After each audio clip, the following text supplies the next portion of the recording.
আপনারা যে তথ্য নিয়ে কাজ করছেন এখানে ভারতীয় গণতন্ত্রের পক্ষে মানে ভোট ব্যবস্থার পক্ষে আপনাদের কাছে সবচেয়ে বিপজ্জনক কোনটা মনে হচ্ছে, যে রাজনৈতিক দলগুলো না জনগণের অসচেতনতা? যখন গণতন্ত্রের কথা বলি, মূল কথা গণ বা জনগণ।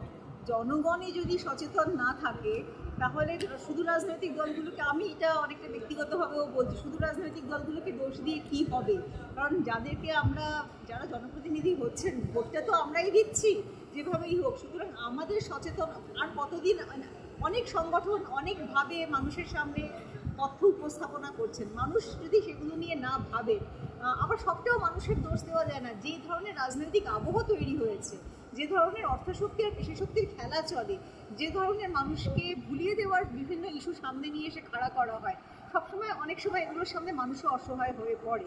কোথাও একটা সজাগ নাগরিক, দায়িত্বশীল নাগরিক একটা গণতন্ত্রকে মজবুত করতে পারে। এছাড়াও এটা গণতন্ত্রের আরও অন্যান্য প্রতিষ্ঠানগুলো, শুধুমাত্র মানে ধরুন নির্বাচন কমিশন, ধরুন মানে বিচারালয় তো রয়েছে, পুলিশ প্রশাসন ইত্যাদি, সবাই মিলে, ইটস এ টিম ওয়ার্ক, সবাই মিলে একসাথে ভালো করে যদি কাজ করেন তবে গণতন্ত্র মজবুত হবে। এটা শুধু কাউকে দোষারোপ করা না, এটা আমাদের যে সমস্যাগুলো রয়েছে সেগুলোকে চিহ্নিত করে সেগুলোকে, সেই সমস্যাগুলো সমাধান করা, গণতন্ত্রকে শক্তিশালী করা, এটাই আমাদের লক্ষ্য। শুধু কাউকে দোষ দিয়ে আমাদের কোনো আনন্দ নেই বা আমরা চাই না, আমরা মনে করি না তাতে কোনো লাভ হবে। কিন্তু সমস্যার মূলগুলো চিহ্নিত করে তার সমাধান, এবং তার জন্য মানুষকেই এগিয়ে আসতে হবে সবাই।